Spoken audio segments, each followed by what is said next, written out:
Russia आणि America यांचा अगदी वेगळ्या अँगलनी घेतलेला नकाशा आहे. या अँगलनी पाहिलं तर दोघंही एकमेकांचे शेजारी राष्ट्र आहेत असं दिसतं. मध्ये फक्त आर्क्टिक महासागर आहे. अर्थात रशियापासून आर्क्टिक महासागर ओलांडून गेलं की USA अगदी काही भाग लागत असेल, पण बराचसा भाग कॅनडाचा आहे. म्हणजे एकमेकांच्या जवळची राष्ट्र आहे. तर रशिया, कॅनडा आणि अमेरिका तिन्ही प्रदेश दाखवणारा हा मॅप आहे.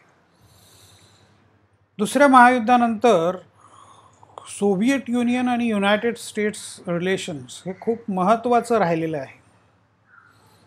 म्हणजे सगळं लक्ष जगाचं या दोन देशांकडेच केंद्रित असायचं आणि या दोन देशांमध्ये काय होतं त्याच्यामुळे तिसऱ्या महायुद्धाला सुरुवात होईल का अशी भीती सगळ्यांना वाटत राहील. हे साधारणपणे 90च्या दशकापर्यंत हे वातावरण होतं. 91-92पासून मग हे वातावरण पूर्ण बदलत गेलं आणि आता अनेक ठिकाणी अनेक प्रकारचे संघर्ष सुरू झालेले दिसतात. कॉम्प्लिकेशन्स खूप वाढलेली आहेत. म्हणजे त्या मानाने पाहायला गेलं तर 1945 ते 90 हे हा जो काळ आहे तो तसा खूप साधा, म्हणजे दोन देशांमधली स्पर्धा, सत्ता स्पर्धा, दोन सुपर पॉवर्समधली स्पर्धा आणि मग त्याला जोडलेले त्यांचे मित्र आणि त्यांच्यातले संघर्ष एवढंच स्वरूप होतं. पण आता कॉम्प्लिकेशन्स खूप वाढलेली दिसते. दुसऱ्या महायुद्धानंतर म्हणजे दुसरं महायुद्ध संपता संपता अमेरिकेने आपली सत्ता भक्कम करायला वेगवेगळ्या प्रकारांनी वेगवेगळ्या मार्गांनी सुरुवात केली. त्यापैकीच एक प्रकार होता तो म्हणजे ब्रेटन वुड्स कॉन्फरन्स. अमेरिकेमध्ये ब्रेटन वुड्स या ठिकाणी ही आर्थिक प्रश्नांची चर्चा करण्यासाठी, जागतिक आर्थिक प्रश्नांची चर्चा करण्यासाठीची परिषद भरलेली होती जुलै 1944 मध्ये. या परिषदेमध्ये मग पुढे वर्ल्ड बँक, IMF या संस्थांची स्थापना झाली. गॅट कराराबद्दल चर्चा झाली. WTO जो नंतर 1995 मध्ये त्याची स्थापना झाली त्याची चर्चा इथे सुरू झालेली होती, पण एकमत होऊ शकलं नाही. त्यामुळे वर्ल्ड ट्रेड ऑर्गनायझेशन प्रत्यक्षात यायला बराच काळ लागला.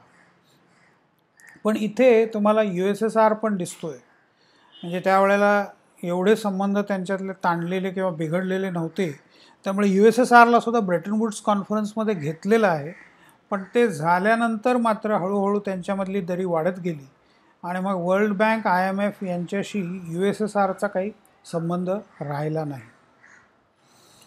संबंध एवढे बिघडत गेले की मागच्या एका स्लाईडमध्ये आपण मागच्या लेक्चरमध्ये चर्चा केली होती, क्युबन मिसाईल क्रायसिस 1962. हे डाव्या बाजूला आहेत ते निकिता ख्रुश्चेव, USSRचे सर्वेसर्वा, कम्युनिस्ट पार्टीचे जनरल सेक्रेटरी. मध्ये आहे तो फिडेल कॅस्ट्रो, क्युबाचे अध्यक्ष.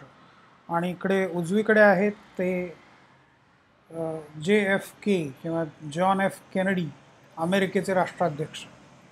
तिघांच्यामधला संघर्ष 1962 मध्ये या तीन राष्ट्रांमधला संघर्ष अगदी शिगेला पोचलेला होता आणि परत मोठ्या महायुद्धाला सुरुवात होती की काय अशी भीती लोकांना वाटायला लागलेली होती.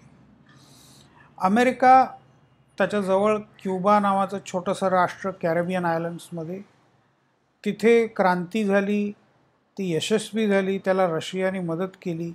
क्युबामधला जो भ्रष्टाचारी आणि अत्याचारी सत्ताधीश होता त्याला अमेरिकेचा सपोर्ट होता. त्याची सत्ता उलथून टाकण्यामध्ये फिडेल कॅस्ट्रोला यश मिळालं. त्यांनी त्याच्यासाठी रशियाची मदत घेतली. त्याचं समीकरण मी तुम्हाला स्पष्ट करून दाखवलं होतं. रशियाने त्याच्यानंतर मोठ्या प्रमाणावरती शस्त्रास्त्र ठेवायला सुरुवात केली. इथे त्या चित्रामध्ये ते स्पष्ट आहे. मिसाईल्स ठेवलेले आहेत, long range missiles, intercontinental missiles ठेवले. त्या मिसाईल्समुळे कुठे कुठे मारा केला जाऊ शकतो ते या दुसऱ्या चित्रामध्ये दाखवलं आहे. तर अमेरिकेची सगळी मोठी शहरं, राजधानीचं शहर वॉशिंग्टन, ॲटलांटा, शिकागो, ह्या मोठ्या शहरांवर, डेन्व्हर, मेक्सिको सिटी, सगळीकडे हल्ला करण्याचा तो प्लॅन होता. प्रत्यक्षात केला असता की नाही माहीत नाही, पण मग ऐन वेळेला चर्चा झाल्या, तिघाही एकत्र आले आणि हा क्युबन मिसाईल क्रायसिस जो होता तो पेच सुटला. अमेरिकेने वेगवेगळ्या प्रकारे आपले प्रयत्न सुरू ठेवले होते. जसं ब्रेटन वूड्स कॉन्फरन्स घेतली तसं त्यांनी Marshall plan for European recovery, Marshall या अधिकाऱ्याच्या नावाने तो प्लॅन आहे. म्हणजे त्यांनी त्याचं सगळं नियोजन, अंमलबजावणी याच्यामध्ये लक्ष घातलं, त्यामुळे त्याला मार्शल प्लॅन असं म्हणतात. तर अमेरिकेने दुसऱ्या महायुद्धामुळे उद्ध्वस्त झालेल्या युरोपला, म्हणजे इंग्लंड असेल, फ्रान्स असेल, जर्मनी असेल, सगळ्यांना पुन्हा उभं करण्यामध्ये मोठी मदत केली. म्हणजे अगदी रस्ते बांधणी, टेलिकम्युनिकेशन नेटवर्क्स उभी करणं, कारखाने उभे करणं, सर्व्हिस सेक्टर उभं करणं, बँका उभ्या करणं, आर्थिक संस्था उभ्या करणं, सर्व अर्थाने युरोपियन रिकव्हरीला मार्शल प्लॅनमुळे मदत झाली. 1947मध्ये तो सुरू झाला. 2017मध्ये त्याला मला वाटतं जवळपास 70 वर्ष पूर्ण झाली आणि त्यानिमित्ताने तो उत्सव साजरा केलेला होता, मार्शल प्लॅनची 70 वर्ष. अमेरिकेने नॅटो नावाचा करार केला. आता ह्या नॅटोचा करार कधी झाला ते तुम्ही शोधून काढायचं आहे. नॅटोचा लॉंग फॉर्म फार तर मी सांगू शकतो, नॉर्थ अटलांटिक ट्रीटी ऑर्गनायझेशन, उत्तर अटलांटिक करार संघटना. आता हा करार दुसऱ्या महायुद्धानंतरच कधीतरी झाला असणार आहे हे निश्चित आहे. आणि तो करार केल्यानंतर रशियानी किंवा USSRनी आपल्या मित्रराष्ट्रांना एकत्र करून किंवा साम्यवादी राष्ट्रांना एकत्र करून वॉर्सा पॅक्ट तयार केला. म्हणजे नॅटो वर्सेस वॉर्सा पॅक्ट असा तो संघर्ष होता. आणि मग एकमेकांच्या देशांमध्ये सैन्य घुसवणं हे प्रकार सगळे नंतर पुढे बराच काळ चालू राहिले.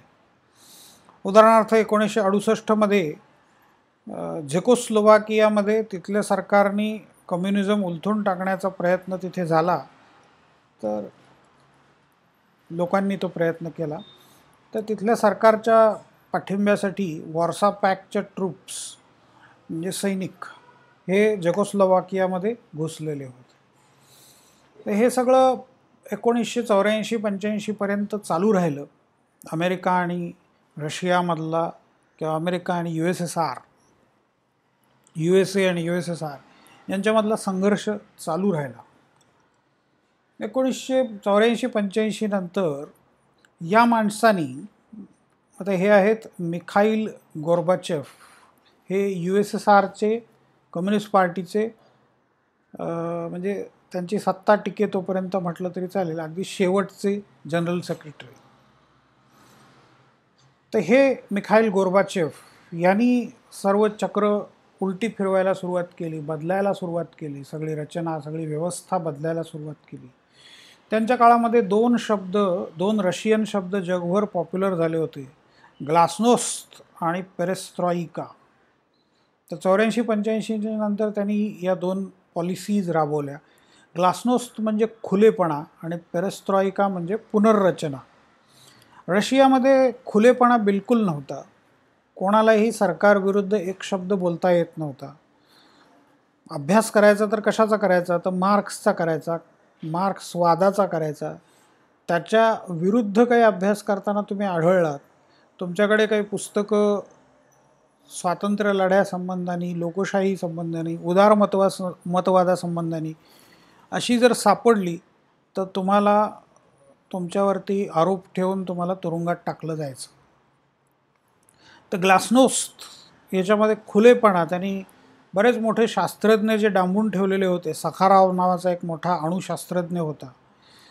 रशियाच्या अण्वस्त्र कार्यक्रम विकासामध्ये त्यांनी मोठा सहभाग दिला.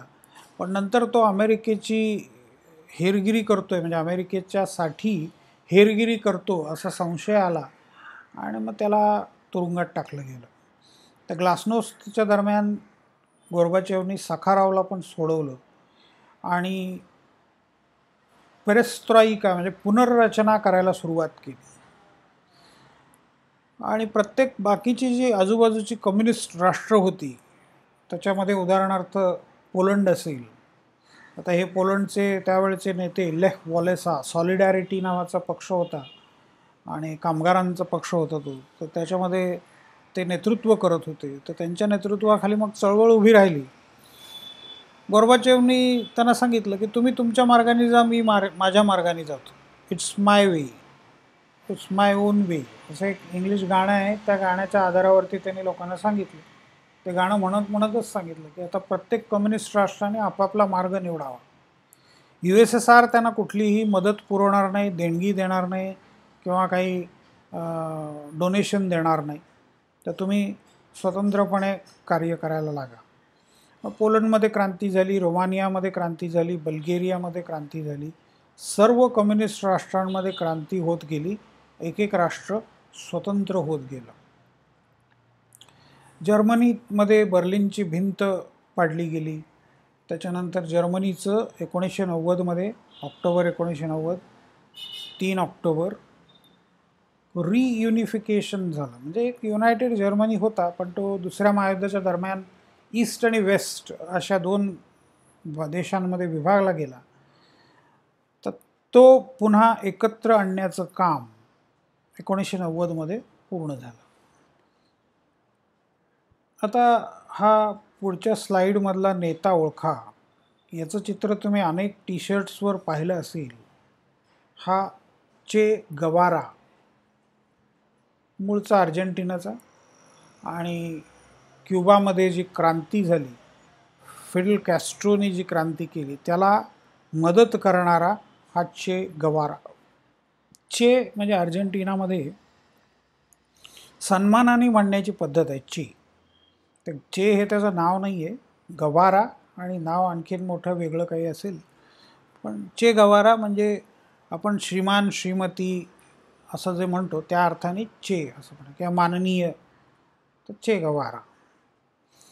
आणि जाता जाता एक शेवटचा प्रश्न की चीनमध्ये माओची सत्ता कधी स्थापन झाली.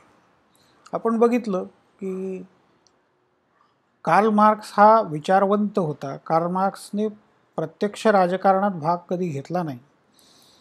तर मार्क्सचे विचार प्रत्यक्षात आणण्याचं कार्य पहिल्यांदा यशस्वीरित्या आणि मोठ्या प्रमाणावर लेनिननी 1917मध्ये रशियामध्ये करून दाखवलं. त्याच्यानंतर त्याचाच कित्ता गिरवत 1949मध्ये चीनमध्ये माओ त्से तुंगनी क्रांती करून दाखवली. त्याचा तो लाँग मार्च, त्यावेळेचे काही फोटो पण प्रसिद्ध आहेत, सर्च देऊन बघा, तुम्हाला लाँग मार्चचे फोटो मिळतील. तर शेतकऱ्यांना घेऊन त्यांनी क्रांती केली. म्हणजे कार्ल मार्क्सचा जो मुद्दा होता की क्रांती फक्त भांडवलशाहीमध्ये शक्य आहे, सरंजामशाहीमध्ये नाही, शेतकऱ्यांच्या हातातून नाही, ते त्यांनी परत एकदा खोटं पाडून दाखवलं. आणि म्हणून लेनिनचा जो पार्टीचा सिद्धांत आहे, क्रांती कुणीही करू शकतं, त्याला मार्गदर्शन योग्य मिळालं पाहिजे, आणि मार्गदर्शक तत्वनिष्ठ, अभ्यासू आणि माहितगार असले पाहिजे. तर कम्युनिस्ट पार्टी ही कामगारांचा वॅनगार्ड म्हणजे मार्गदर्शक, मोठा दीपस्तंभ म्हणून काम करेल असं लेनिन म्हणाला होता. तर माओनी पण जवळपास तेच तत्त्वज्ञान अवलंबलं, तीच पद्धती अवलंबली. कम्युनिस्ट पार्टीच्या नेतृत्वाखाली क्रांती चीनमध्ये घडवून आणली, आणि पुढे मग तो हयात असे तोपर्यंत त्याच्या पद्धतीने तो काम करत राहिला. आपण कल्चरल रिव्होल्युशन वगैरे सगळ्या गोष्टी बघितलेल्या आहेत. अर्थात माओ नंतर डेंग झाओपिंग याचं राज्य आलं, आणि त्यांनी चीनचा सगळा चेहरा मोहरा बदलून टाकला. म्हणजे कम्युनिस्ट चीन आजही कम्युनिस्टच आहे, राजकीयदृष्ट्या कम्युनिझम तिथे शिल्लक आहे, पण आर्थिकदृष्ट्या पूर्णतः भांडवलशाहीची तत्त्व स्वीकारलेली दिसतात.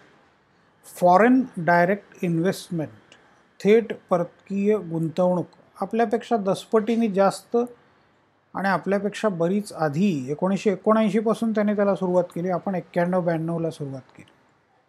म्हणजे निदान कम्युनिस्ट चीनचा कित्ता गिरवून तरी आपण ते लवकर करायला हवं होतं, त्याचे अधिक फायदे मिळाले असते. पण 91च्या नंतर आपण त्याची सुरुवात केली, आणि मग तिथे भारतामध्ये सुद्धा मोठ्या प्रमाणावरती बदल झालेले तुम्हाला दिसून येतात. तर इथे आपली पेपर नंबर 4, 5 आणि 6 अशी 3 पेपरची समरी पूर्ण झाली. ही समरी पुन्हा एकदा व्यवस्थित पहा. स्लाइड शोज तिन्ही मी पाठवतो, त्याच्यावरून त्याच्या आधाराने नोट्स काढा आणि उरलेला आठवडाभर पूर्ण तयारी करा व्यवस्थित. आठवडा 2 आठवडे जे काही असतील ते. आणि मला वाटतं एवढ्या आधारावरती तुम्ही ही सगळी परीक्षा व्यवस्थित पार पाडू शकाल. So all the best.